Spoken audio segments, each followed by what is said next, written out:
Welcome to the podcast, Appetite for Distortion, episode 333. My name is Brando, halfway to evil, I think. Welcome, Mr. Cliff Compton. How are you, sir? I'm good. How are you? I'm doing good. I got one of my cats in my background behaving very calmly, but I think you have somebody with you who's might be giving you a hard time throughout the episode. I have my English bulldog whose name's Buster. He's here. Like I was telling you earlier, usually he's asleep, but he's awake. I think he wants to hear about Guns N' Roses, maybe. He's a big fan. Obviously, I am too, but throughout the theme of this podcast, throughout the 333, sometimes I use that GN'R theme to talk to people that I want to talk to, regardless of Guns N' Roses or not. So that's why I've been able to talk to certain actors, certain comedians, Pauly Shore, Harry Shearer from The Simpsons. But wrestling is one of my loves. I grew up with it. I still watch it, not as hardcore as I used to, but I'm pretty aware of what's going on.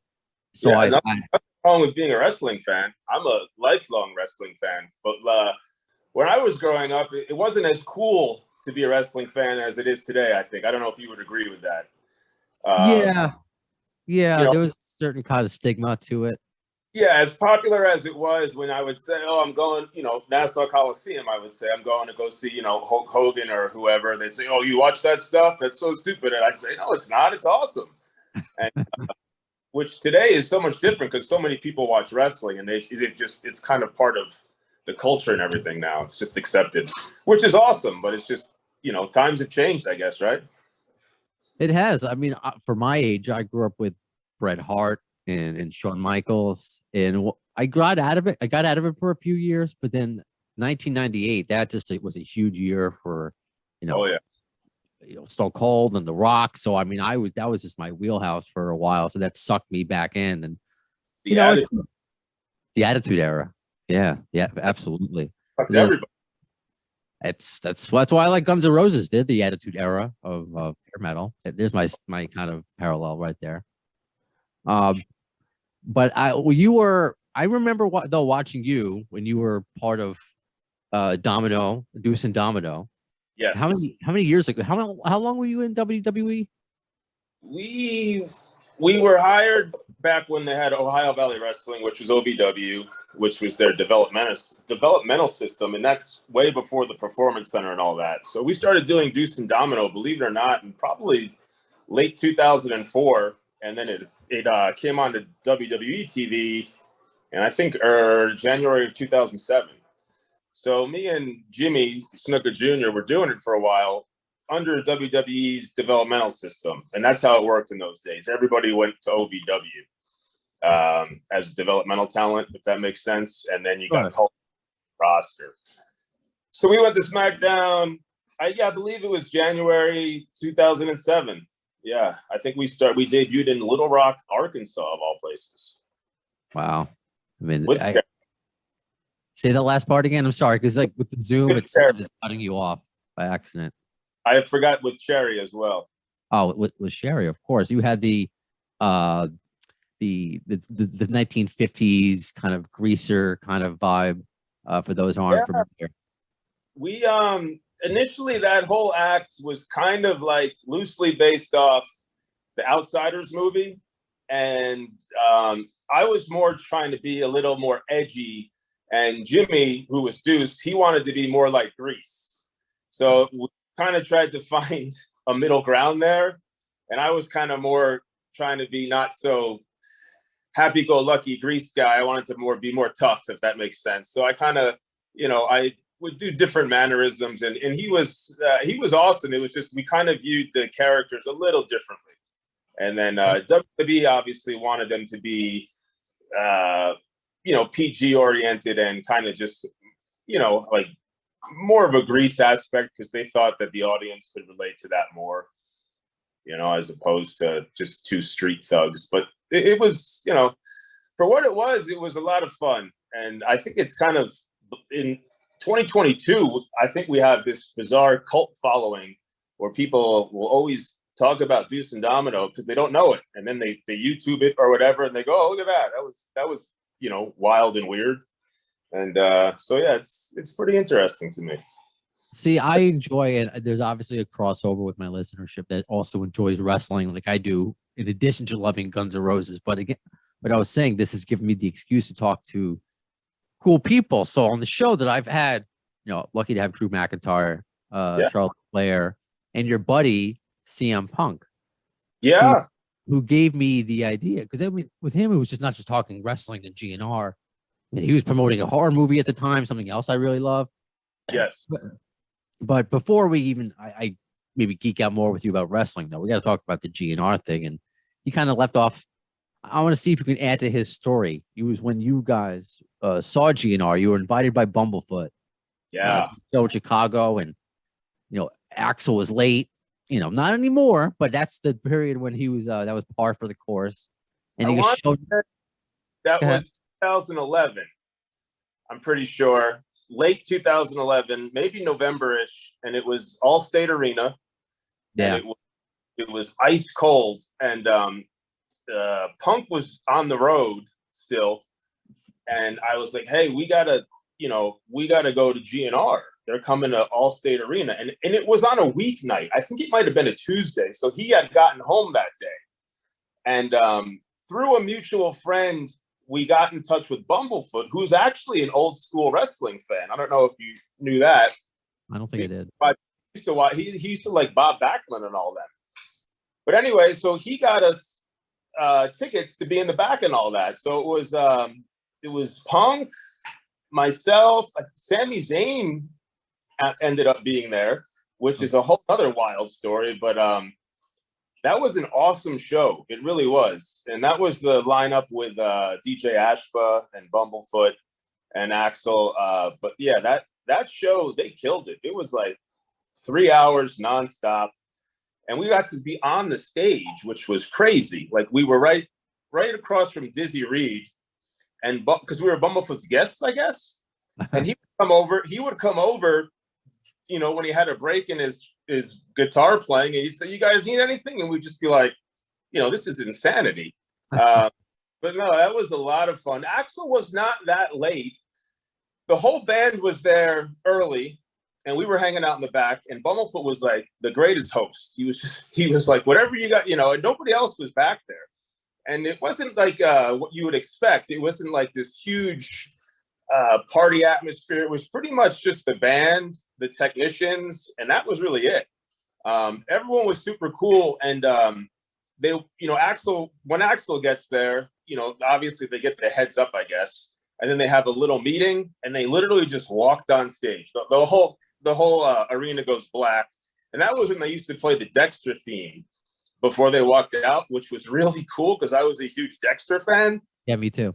I'm geeking out over the Dexter theme, and then all of a sudden, they just tear into Welcome to the Jungle, and it was like, 3 hours of just, holy shit, this can't get any better, But it was pretty cool to see how it played out. Like, they're all, they knew Axl was on his way, and then he gets there. Literally, he came down the ramp, and he's already dressed and ready to go, and they literally just hand him the microphone, and they all just walk on stage. Like, it was just, they had a little kind of a huddle, like a go team thing, and then it was off to the races.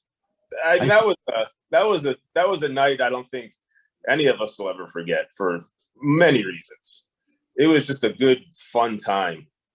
And I forgot that Sami Zayn was part of that story, and I'll ask about that. But you'll probably concur with what Punk said about how Axl kind of just walked, from off stage right onto stage. It's a very wrestling kind of entrance, right? Sure. Yeah. I mean, that's amazing. Like, I didn't, I've been backstage at concerts, but this, as being a huge fan, it was interesting to me to just see how the band interacted. They all got along, and they're all just kind of just waiting. And then he just literally, he had some people with him, I think the tour manager, and he's like I said, he was all dressed, ready to go right out. And they did like this little huddle, and it was kind of just like, here we are, let's go do this. And literally the lights go out, the Dexter theme, and then we got whisked onto stage, and then they went right into Welcome to the Jungle. And he literally just walked on stage like he was walking to the store, like it was nothing for him. And killed it for 3 hours. And I was like, damn. I don't know if he warms up on the tour bus or he warmed up in his hotel, but he was ready to go. Was that your first time seeing them? Sorry. Oh, is that your first time? Is that you growling, or was that your buddy growling? Buster? Yeah. I know. I didn't. He's kind of in the interview now. Sorry. No, he wouldn't be the first dog on this show, honestly. He wouldn't be the first nor the last. Was that your first Guns N' Roses show? No. I had seen them. I saw when they came back. Obviously, remember the MTV Video Awards? Like, what was it? 2001, maybe. 2000. Back out of nowhere, and Buckethead was there, and they did a tour right after that, and I saw them at Madison Square Garden. And it was a huge snowstorm. It was in December. And then that was the last show they did. They didn't finish the tour. They canceled it after that. They were supposed to be at the same show. I think we were at the so really? December 5th, 2002. Yes. That was the blizzard at MSG. You were there. That was my first show. My first Guns N' Roses. That was a great show. They played Think About You, which they never play live. And that show was awesome. I remember thinking it wasn't going to happen because of the blizzard, and it still did. But I'd actually seen them many years before when I was like in middle school at Nassau Coliseum. It might have been like 1991, and it was like they were very late. I remember, like really late, and I don't remember much of the show because I was so young. I remember being in awe of the crowd because how rowdy it was. I'd never been a part of such a rowdy audience before in my life. It was in a fun way. It was just a bunch of crazy teenagers all just ready to rock, I'm glad you had that experience because you're a little older than me. In 1991, I was first seeing the Ninja Turtles at Radio City Music Hall. I wouldn't be allowed. It was one of those not shady, but it was a friend's brother somehow got tickets, and it was a last minute thing. And we were like, that might have been one of the first concerts I've ever been to. And, it was supposed to start at 8 or 9. They didn't go on till like after midnight. They were stuck in New Jersey. I don't remember, but I just remember being like, this is crazy. Like it was so loud and just, it was fun, but I was just, I was pretty young, probably too young to be there in those days. So where did you, because we're obviously, I'm realizing we're from the same area. Where did you grow up? What town did you grow up in? I grew up in Garden City, New York. Okay. Baldwin. Yeah. Baldwin for me. And then I was in West Hempstead for a while. Before I moved out of New York, I was living in West Hempstead. And I still have 2 sisters on Long Island, Massapequa, and then one's still in Garden City. And then I have some family in Manhattan. So... I do miss all the concerts that would come through New York, even though Vegas here, I just saw Guns N' Roses here, but New York, there's something special about, I think, Madison Square Garden seeing a concert. Some people disagree with that, but I think it's the best venue. That's just me. I mean, the Garden is great. The Coliseum, which you mentioned, I mean, they've renovated it. I got to see how the new Coliseum is going to be, because it was just a hole in the wall. It was the barn. I don't know if you're an Islanders fan or not. No, I used to go to a lot of Islanders games, but they built a new building by Belmont, right? Yeah. I've yet to go, but is Nassau Coliseum still open? Do they still do stuff there? Yeah, concerts, but it doesn't hold the same. I mean, they've had some Islander games there, I think, just for nostalgia reasons, but it's not meant for that. Because when we would do WWE would go there, it was old inside. Like they hadn't revamped it or renovated. It was still an old. I mean, I know they redid it, but when I was there, it was old. Like I didn't realize how old it was. But and I guess it's one of the last arenas that hasn't been like franchised. It's still just Nassau Coliseum, Nassau County, right? Yeah, Nassau Veterans Memorial Coliseum. Yeah, that's memorial. Yeah, that's it. So that's cool, man. So what I'm curious about, unless I'm just like asking like a silly question, because how do friends find out common interest, like you and CM Punk finding out that you both like Guns N' Roses and Sami Zayn, or is that or is it kind of come down to like what gets played in the locker room? How do you figure those things out? Punk was a GNR fan, and a lot of people, I think, they all like GNR, and I think they're all a little intrigued by them because they are a very intriguing band, obviously. Sami Zayn was a diehard GNR fan, as is Kevin Owens. He's a huge GNR fan. So Sami was just in town for some reason, so he kind of just struck gold. Like, he didn't even know they were there, and he was just like, wait, you guys are going to GNR? So we were able to get him a last-minute ticket, I think. So he was just like, he hit the lottery. He was like in heaven.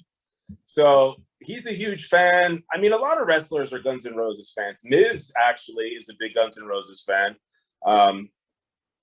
There's a lot of people have similar likes in music, but I feel like everyone was kind of definitely GNR fan. But in that era, anyway. Now I don't know because I'm a little older, like you were saying. Well, not that much older, but what I find interesting though, because yeah, anybody could be a GNR fan, and that's part of the hook why I do this podcast, not just because they're my favorite. Everybody knows Sweet Child of Mine and Paradise City, yeah. But I tweeted this to Kevin Owens once. I was like, "What's your favorite song off Chinese Democracy?" And he said, "Better." That's a real Guns N' Roses fan because I'm sorry, go ahead.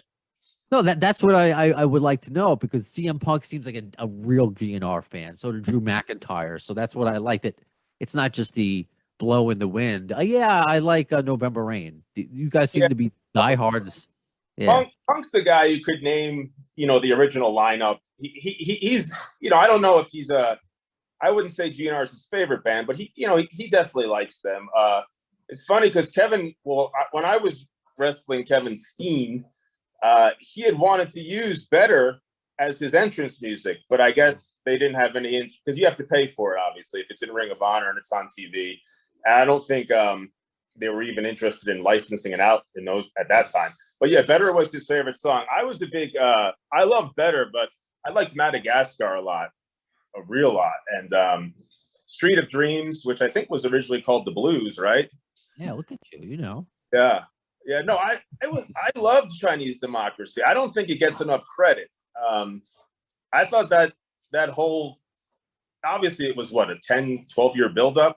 I really enjoyed it. It got, I'm not the type of person who criticizes stuff, like if it wasn't great, I wouldn't be the type of guy to be like, oh, that thing sucked. But I thought it was, I listened to probably Chinese Democracy almost every day at the gym. Not the whole thing, but different songs. But Better's Better reminds me of early GNR for sure. But Madagascar, I think, is my favorite song on the whole thing because I heard Madagascar when they played it in Rock in Rio way back, right before the music awards, and I was like, this song's unbelievable. And then when they had like part of the Martin Luther King speech in there and some stuff from the movies, I was like, this is awesome. If this is like just a little bit of what Chinese Democracy will be like, I'm like, it's well worth the wait. And when it came out and the record came out at Best Buy, right? They had like an exclusive. So I went and I got the CD and the record, which I still have the record, which is pretty cool. It's right behind me on my over my left shoulder. All right. But no, I'm not a Chinese Democracy hater at all. Not that many people are, but I thought if you're a diehard GNR fan and to get new music from them, for me, it was awesome. They had that one song. What was it? That was in the Arnold Schwarzenegger movie, An End of Days. Oh my God! Oh my God! That was the only other one that came out, and that one was kind of not really. They didn't really get a lot of publicity for it, I didn't think, but it was still new. But no, Chinese Democracy, I was really impressed. But there was so much hype for it, so I thought it was great. And then just them touring again, I was like, this is even better. We're on the same page. Absolutely. Yeah. That's how I felt. So I guess when you're such a diehard fan and you become BFFs with Bumble, Well, I don't know if we're BFF. I haven't spoken in a while. He was, I will say, as talented as he was probably one of the nicest people I've ever run into. Just the greatest guy. And I would follow. I actually used one of his songs in Ring of Honor to come out to. I can't remember what it was called, but he was so cool. He was like, "Yeah, whatever you want, just play whichever one. That's And cool. yeah, he was awesome. Well, let me ask, because you probably can understand the the dilemma being in wrestling, where somebody asks you to, like, you're inviting something down to a match and like, hey, can I go meet so and so? Like, are you going to Bumble? Hey, can I meet Axl? You know, can I? Is any of that happening? That was, because obviously we saw him, we saw Axl, we met the whole band, and the show was over. And Bumblefoot says to us, I think he said, do you want to meet the boss? I think that's how he put it. And, me and Sami were like, Axl? And he was, because Axl had his own dressing room, which wasn't far away. And it was nothing what I would expect it to be, this elaborate, it was just a room pretty much. And it had some, like a cold cuts dish or something and then some like finger foods. So Bumblefoot was like, do you want to meet him? And, Bumblefoot had a pretty good amount, I think, of drinks during the concert. So he was in a very friendly mood. And we were like, we'll go meet him if it's cool. Like, we don't want to interrupt whatever he's doing. He just played for 3 hours. And then Bumble was like, no, he's got to meet all these people from the radio station that won some contest. So we go over there, and there's like a long line out of his dressing room. And it looks like people that might have won a radio contest because they're all just waiting. So Bumblefoot's like, he just cuts the line, and we go right into the dressing room, and Axl is just sitting there in a white bathrobe. And it's me, Punk, and Sami. And I was like, whoa, this is not what I expected. Like, I didn't think he'd be right here. And he was kind of looking down, and he had some other people in the room. And I remember he was drinking a Heineken, and he was just sounds like he was just decompressing from this show. And it felt kind of weird, like maybe we shouldn't be in here. But Bumblefoot just kept talking, and he was kind of like, yeah, go say hi. And we were like, he doesn't look like he wasn't in a bad mood or anything, but just, you didn't want to bother the guy after he just killed it for 3 hours. And he was in a bathrobe, and it looked like he was about to get in the shower. So Sami was a little different. He was pretty hell-bent on meeting Axl. But granted, Axl was only 10 feet away, but, you didn't want to say, hey, Axl, look over here. And we were all kind of on the same page of like, okay, this is really cool, but maybe we should kind of leave and let him do his thing. And then Sami had kind of just said, hey, Axl, and it kind of got his attention. And then he went over to shake his hand, and Axl wasn't ready to shake hands yet. And it was a funny situation that probably could have gone horribly wrong, but didn't. And it was my favorite Sami Zayn moment of all time, because he interrupted Axl after a killer 3-hour set in Chicago and was like, just put his hand right there and was like, hey, Axl, I'm a big fan. And he was just so starstruck and happy to see Axl Rose, because this was a guy who 5 hours ago wasn't even going to be at the show.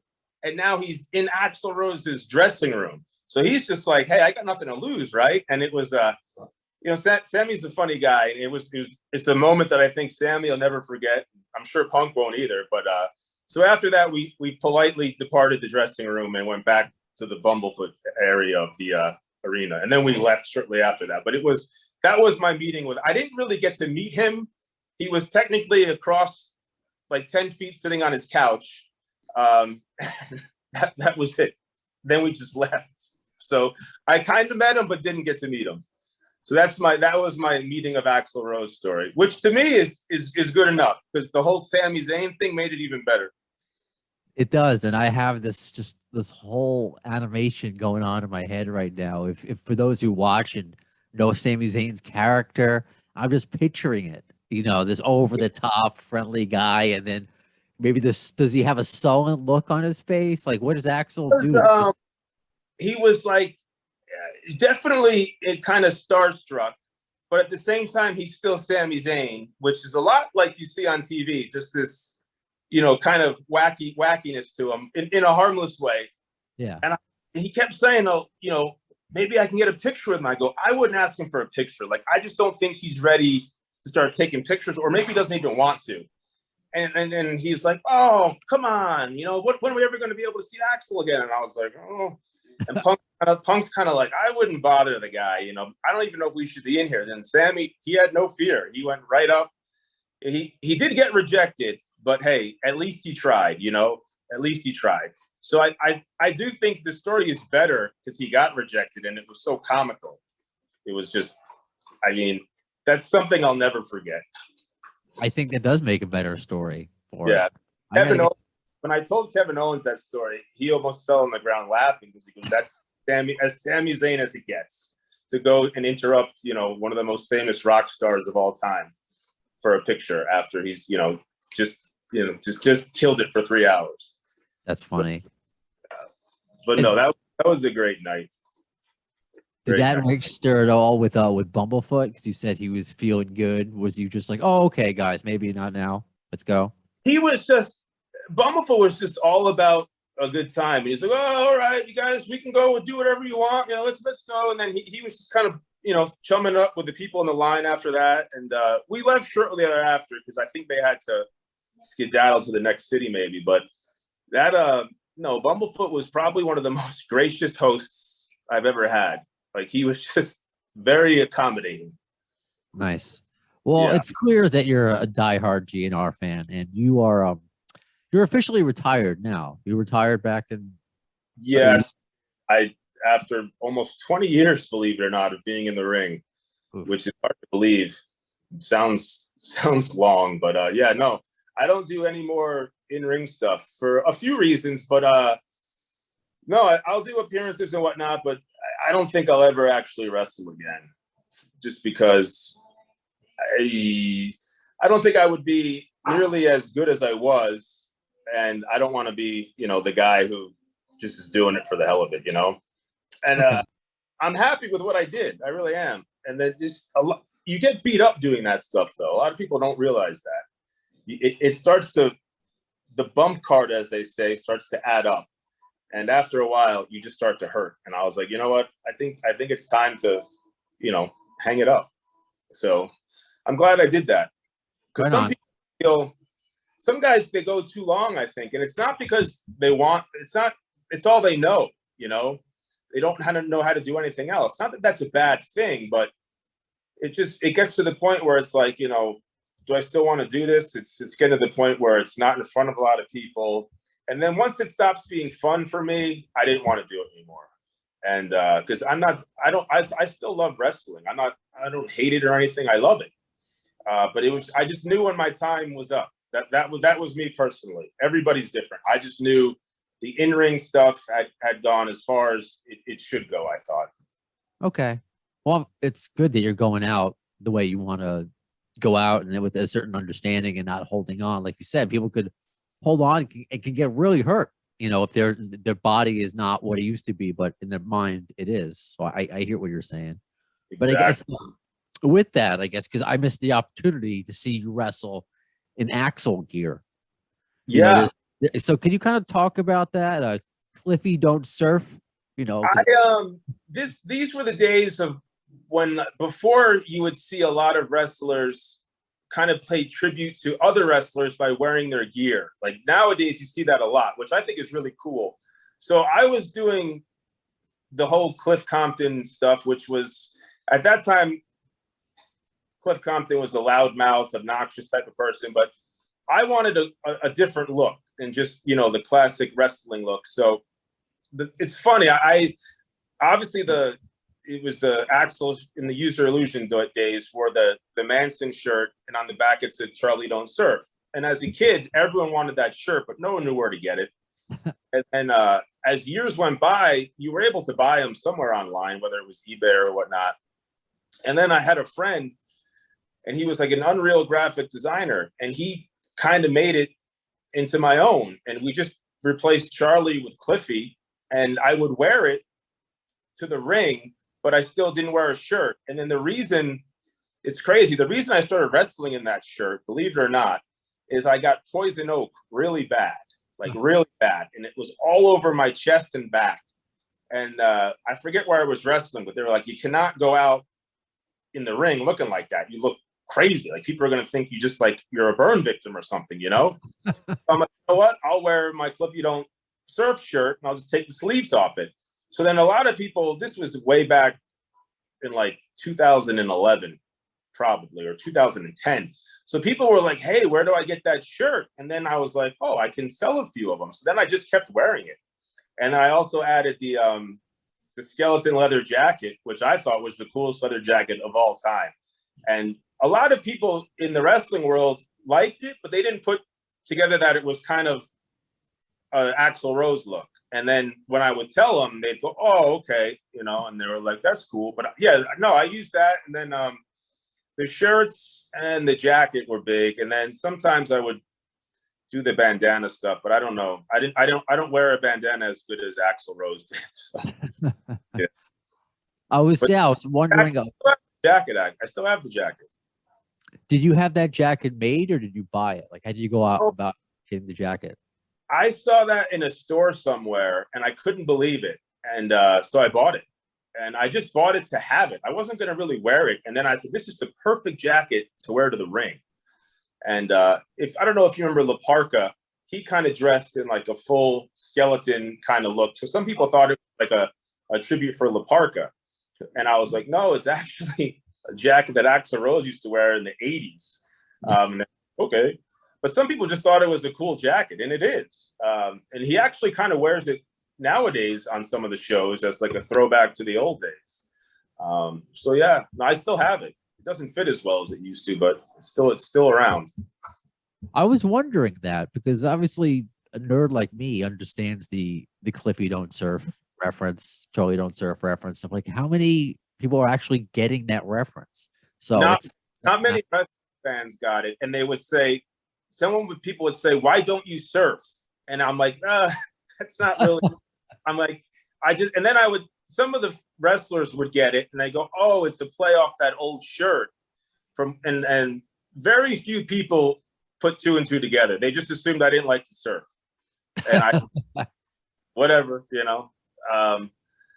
But yeah, that was just kind of like came out of nowhere. And my friend he's a graphic design guy, and he whipped it up in no time. So yeah, and then I actually got an action figure made, and it had the Cliffy Don't Surf shirt and the jacket, which was pretty cool.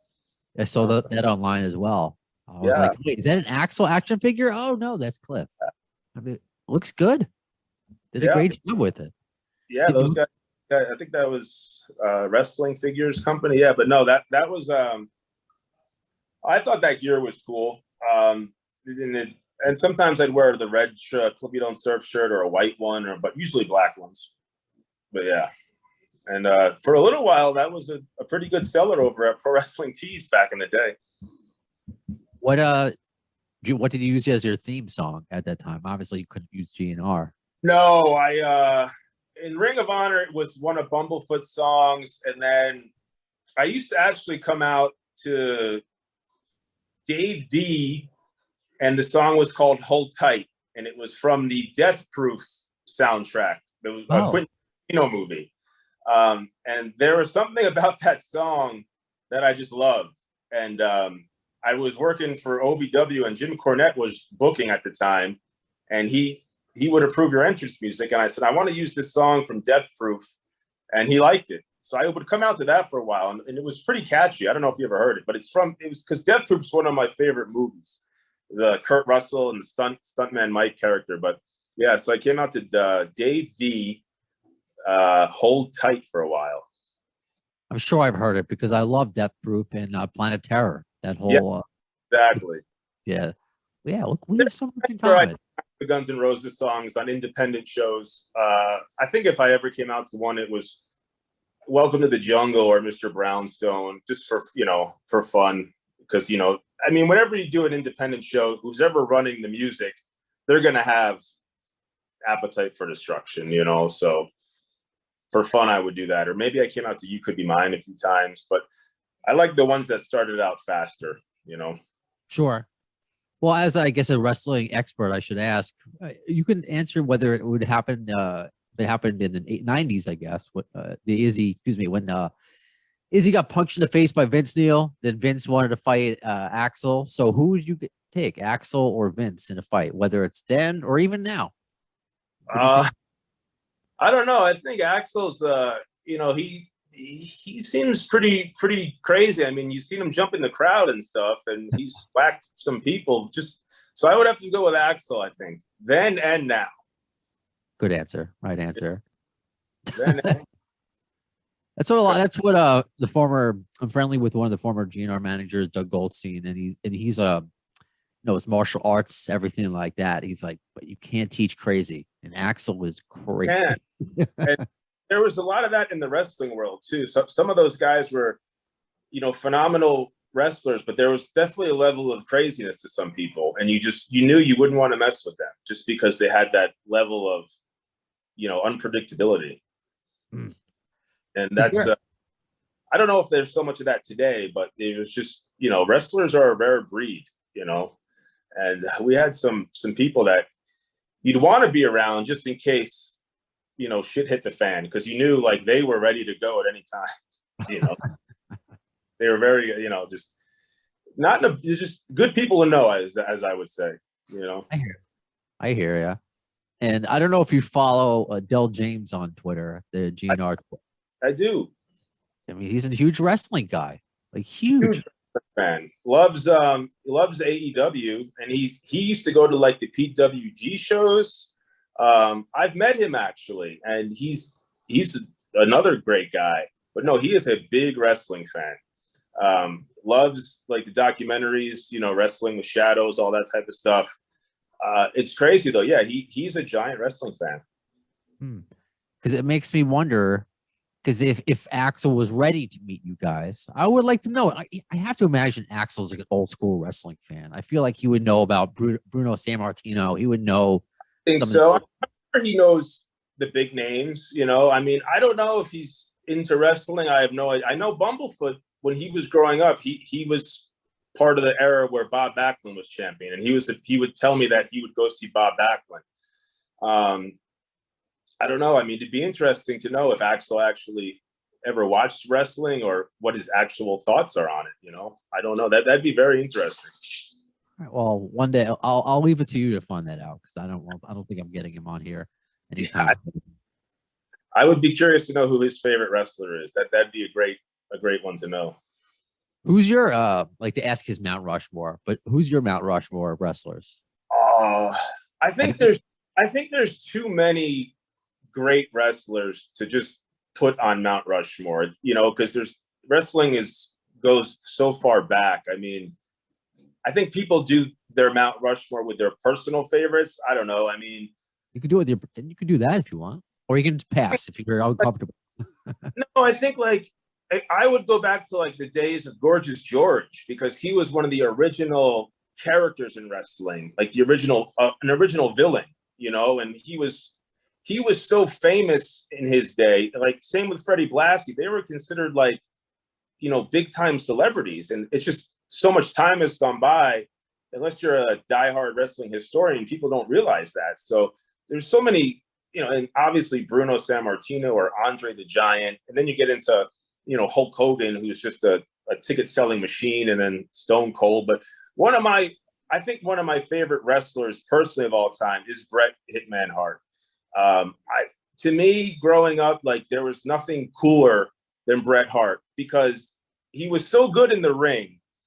And then his name was Hitman, which, as a kid, I was like, that's such a badass name, the Hitman. And he wore pink and black, and he had that, I love the Hart Foundation, but when he beat Mr. Perfect, I was there, SummerSlam 91, match made in heaven, match made in hell. Like, that's when I was like, Bret Hart is as good as it gets. And then he became the champion. I was like, this guy's awesome. And I've met him. I'm not friends with him by any means, but I've told him, I go, there was nothing bad about you. Like everything you did was awesome. And he just said, well, thank you very much. I said, I told him he's my personal favorite wrestler of all time for me. He's a lot of people's, but my personal favorite is Bret the Hitman Hart. Some people will say Stone Cold, and he's awesome, but I can watch any Bret Hart match. Like Bret Hart versus Stone Cold are some of my favorite matches, But yeah, Bret Hart to me is the definition of a professional wrestler. He had it all. He had everything. That was that. I don't know. I'm so with you. I have those glasses somewhere in my room. I have them still. And yeah, because he used to then get out of the ring and put him on one of the kids. And, you know, that was when Jerry Lawler was the announcer. And he, you know, even when he wrestled Jerry Lawler, like everything Bret did was, I think when he became the villain in the late 90s, that was some of his best stuff because everyone knew him as the nice Bret Hart. And then all of a sudden he was like, you know, I hate Americans. And, you know, we all should be like Canada. And I was like, oh, man. And I still couldn't hate him, though. I still liked him, you know, even though he hated us. But, yeah, I thought, yeah, when Bret was like, you know, Bret versus Davey Boy Smith, those matches, like, I don't know. Bret had this energy, and everything he did was so crisp and so perfect. I don't think he's obviously one of the best storytellers and technicians. Like, he gets a lot of credit, but I still think he deserves more credit. I really do. And, right yeah, I think Bret Hart is, and he recently said his favorite wrestler of today's generation is CM Punk, which I thought was really cool. I thought that was really, yeah. I didn't hear him say that. That is very cool. But yeah, I'm so lockstep with you with Bret Hart. Oh, that's well, I have you here. Just some out of curiosity, how do you feel about the state of wrestling now? How it's what WWE is doing as far as, I mean, I don't know. It seems to be a lot of turnover there. AEW signing a lot of people, but the popularity is huge. Yeah, I mean, I just saw that WWE reported $1 billion in profit last year. So they're doing something right?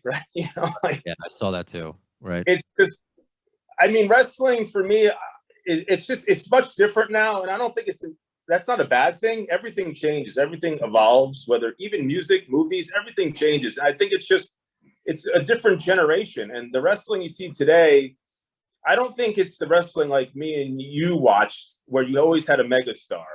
It's kind of more about the brand, I think. Like WWE is like Disney. It's a huge brand, and you're going to tune in, and what you get, it's going to be good, but it's the days of, like, you know, Hulk Hogan. It's like, oh, let's go see Hulk Hogan. Now it's like, I think let's go see WWE. So, you know, you're going to get a good show, but I think they do have a lot of turnover. So you're constantly seeing. I'm a fan of the megastar, like, and that's just how I am. Maybe because I grew up in that era. And I think like WWE has their top stars, obviously, like Brock Lesnar and Roman. It's like there's much more. It's just hard. It's hard to explain. Like when Bret Hart was the guy, you knew he was the guy. If that makes sense. I just think now there's just so many wrestlers. You can kind of just swap guys out, and it doesn't really make a big difference, you know. Yeah. It's a different time. It's not a knock on the talent. It's a different generation. You know, everything's different now.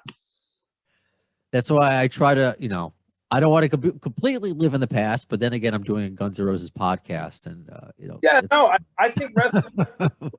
I mean, tons of people are watching it. It's definitely more hard hit. Like AEW is very hard hitting. It's exciting. Like it's definitely WWE and AEW are definitely two different styles. So I think if you like WWE is it's much more soap opera oriented these days, I feel, and AEW gives you a lot more wrestling action.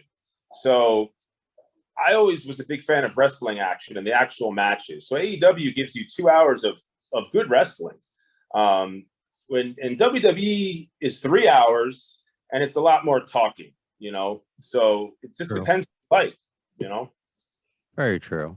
Well, This was a pleasure, man. I really enjoyed getting to talk to you, not just about wrestling, but about Guns N' Roses, and just seeing what a diehard fan you are. I get a kick out of that. The people that I grew up watching are the fans of the same thing that I like. I mean, who would have known that we're all human beings with similar interests? Well, as much as the diehard fan that I am, I went to a show, GN'R show in August at Allegiant Stadium where the Raiders play, and there are fans there that made me look like a novice. I mean, I'm talking like full blown dressed up, you know, I mean, I think I know every word, but I mean, they were real diehards, and I'm a diehard, so they made me look like just some Johnny come lately, you know. And I was like, whoa. But I think GN'R are kind of like the new Rolling Stones. That's just my opinion. I think they're going to go on and on until the end of time. Hopefully, you know, I hope they don't just, you know, disappear for 10 years again. So Oh, let me ask then, what did you think of Absurd and Hard School? I like them. I'm always a fan of new music from anybody. You know, it's always interesting. I think Guns N' Roses are so big worldwide. Everyone just is always gonna want to hear those classic hits, whether it's Paradise City or Sweet Child O' Mine or Estranged or Don't Cry. So I think they did play one of the new songs when we were there, and I enjoyed it. But I think most of the crowd didn't really know it because it was so new. But I liked it. Okay.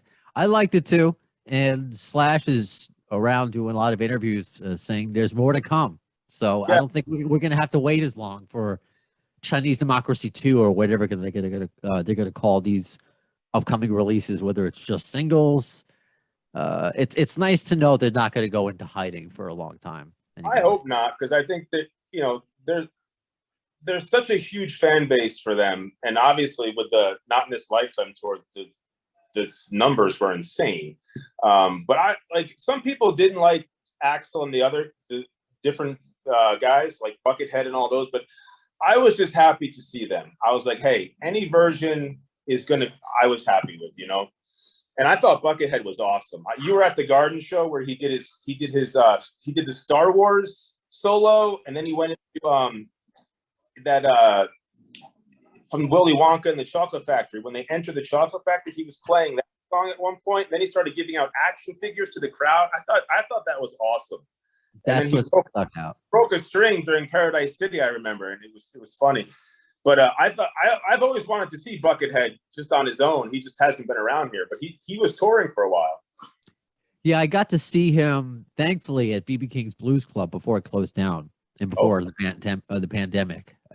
So yeah, if you have a chance to see Buckethead, yes. Like I never would have thought I would just go see a guy playing guitar for an hour and a half, 2 hours. It was KFC Bucket. He does the same thing, handing out toys, nunchucks, severed monster heads, and he's awesome. The nunchucks are awesome. And apparently there's not been many pictures of him without the getup on, apparently.